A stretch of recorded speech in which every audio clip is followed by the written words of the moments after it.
cheeselings. This afternoon I will mostly be eating cheese. I have Westcombe Cheddar today. This is a raw cow's milk cheese, which was delivered to me by the Fine Cheese Company. Let's see what the tasting notes say. Cheese has been made at Westcombe since the 1890s and may now remain as one of the last 4 traditional producers of Somerset cheddar.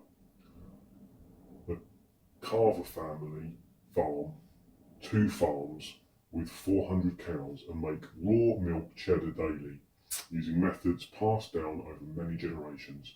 Tom Carver is the most recent generation working in the dairy. Under his guidance, the cheese has gone from strength to strength as he has adjusted the recipe and refined the maturing. Sorry, can't read. While Tom has a great respect for tradition, he is not afraid of innovation.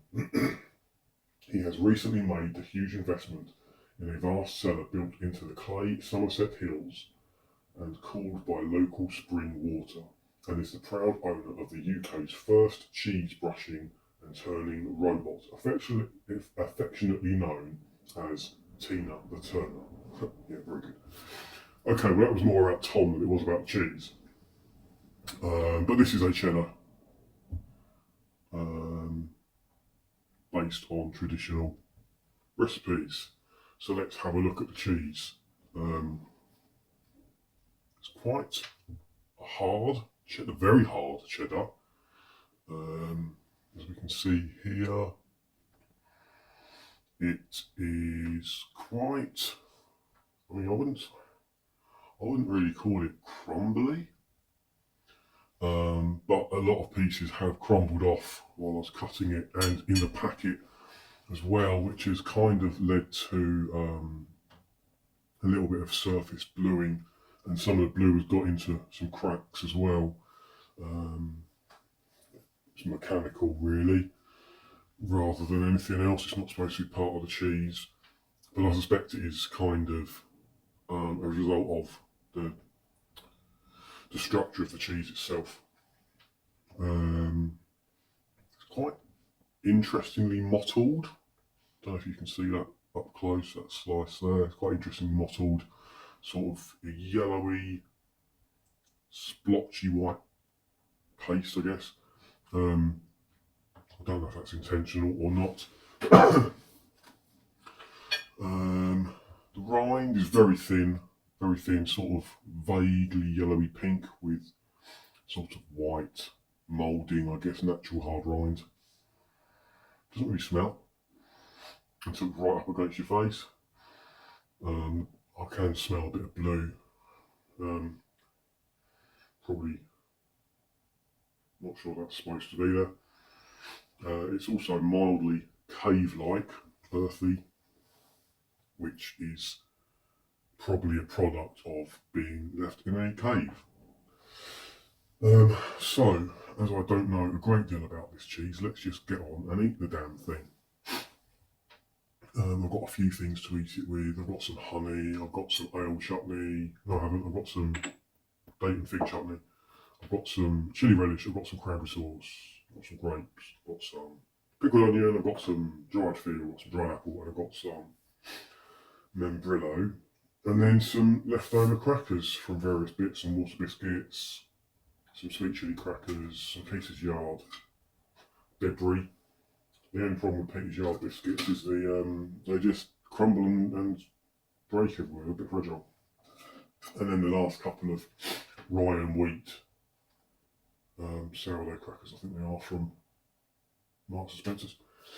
Right, so not sure which bit to have. Let's try that bit. That's a bit on the hard side because it was broken off in the packet, but let's give it a go.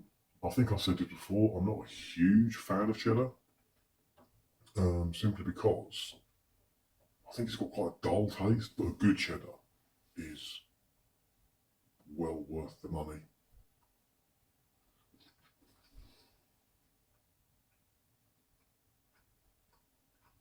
Very hard.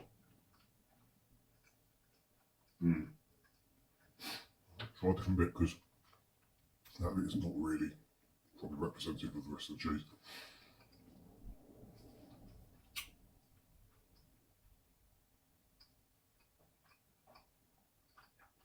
It's a nice sort of dry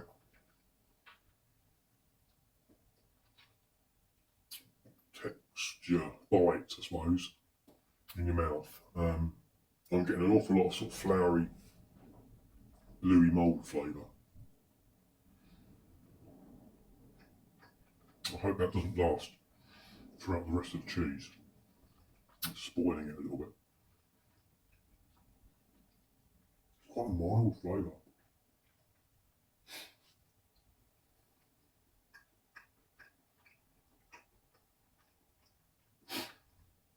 This is definitely superior to supermarket cheddar.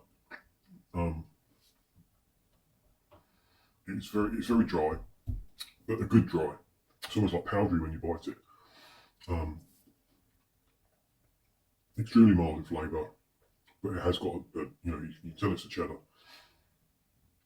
It's nice. It's not overpowering. It's got flavour to it.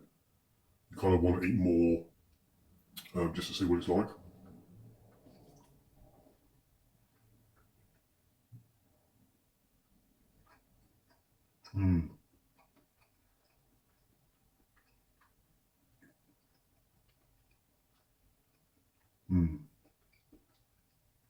It's an interesting one.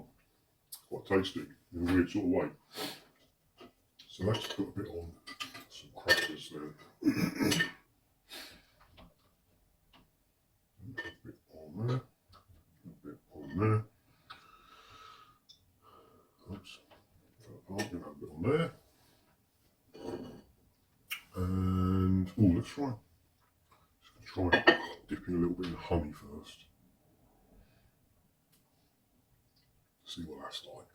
Oops. It's running everywhere. Oh, can't really show you because it is literally dripping everywhere.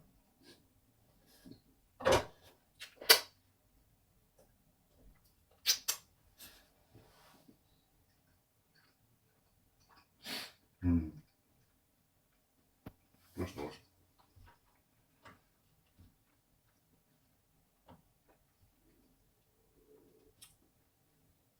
Rind is edible.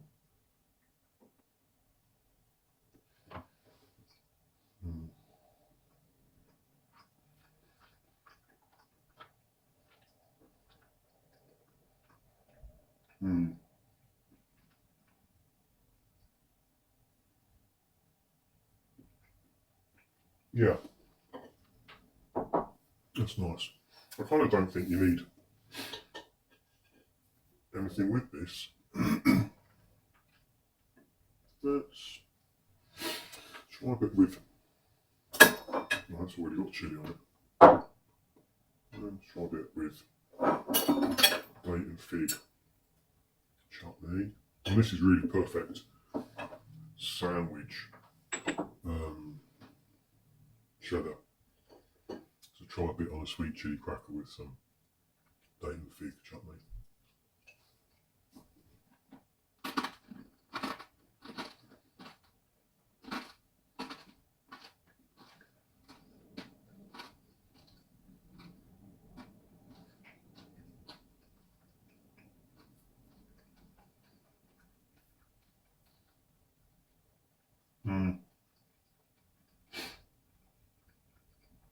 I mean,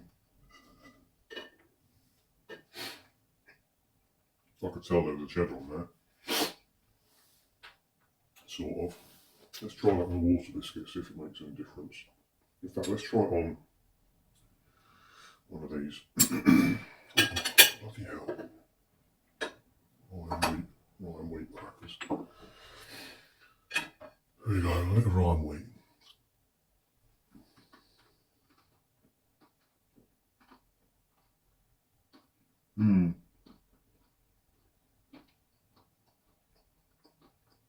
That's a good combination.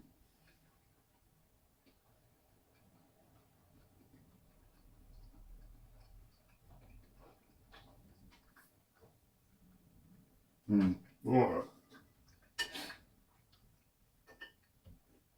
Look at that sort of floury moulding is just ruining it. Let's try a bit with fig. There we go, just a bit of dried fig.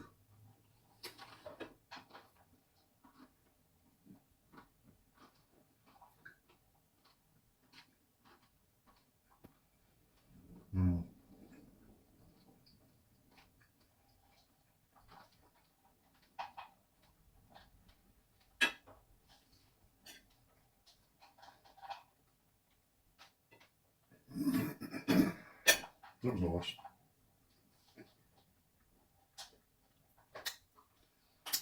It's quite easy to overpower the mildness of the cheddar. So I've got this on a water biscuit. I'm going to try first a bit with pickled onion and a bit with membrillo.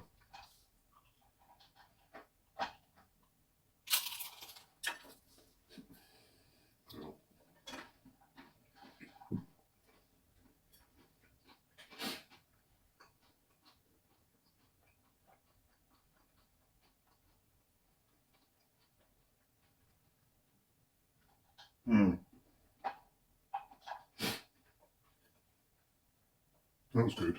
The pickled onion's good.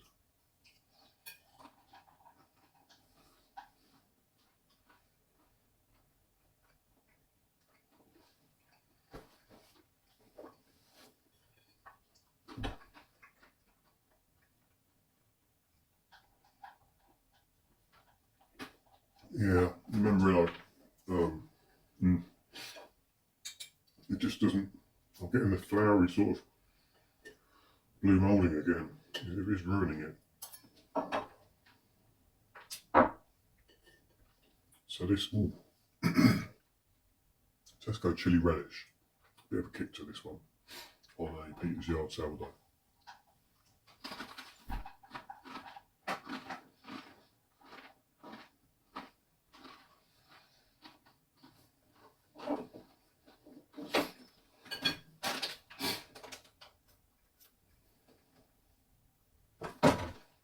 So you can see there perhaps how the blue is sort of penetrated into the cheese. Pick those bits out, which is a shame.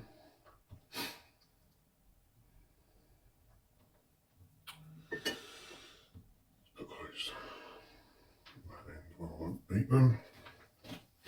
Sourdough pack was nice though. It's got an interesting flavour to sourdough.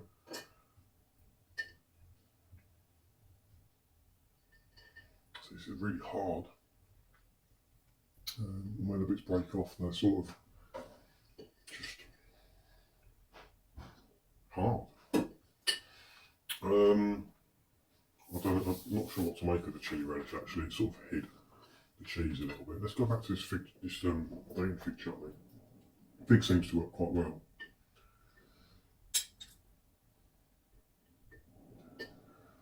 Oh man, it's so difficult.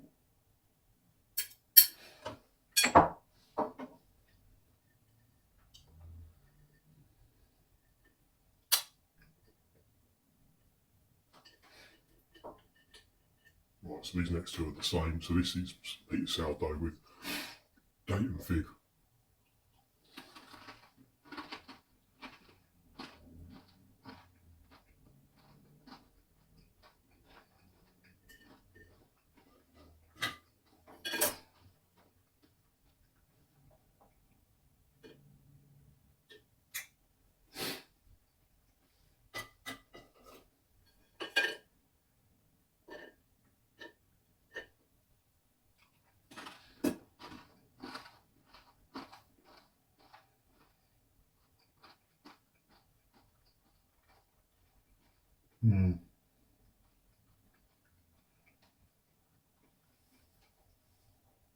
The sourdough crackers are really good with this.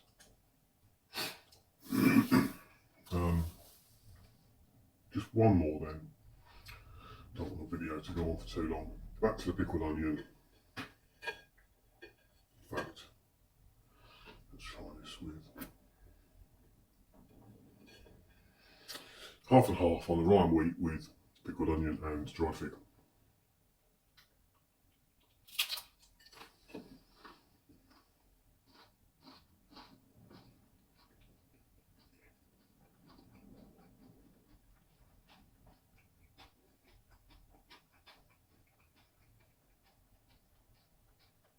Mm. Yeah.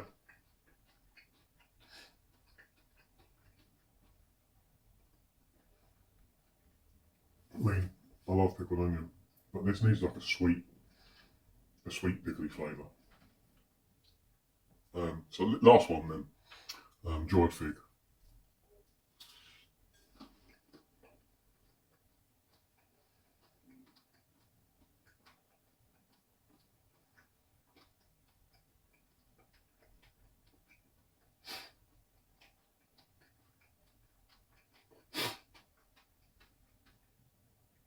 I think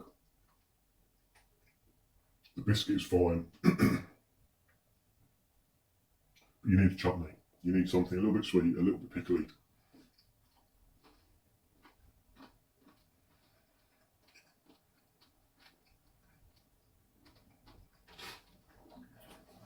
Nice cheese.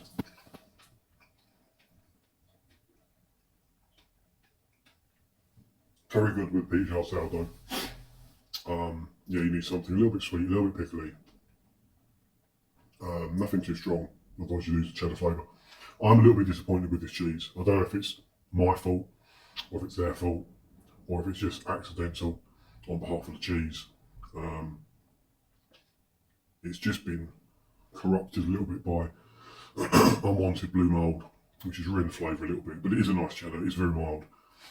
I will quite happily eat the rest of this. Possibly this afternoon. Nom, nom, nom.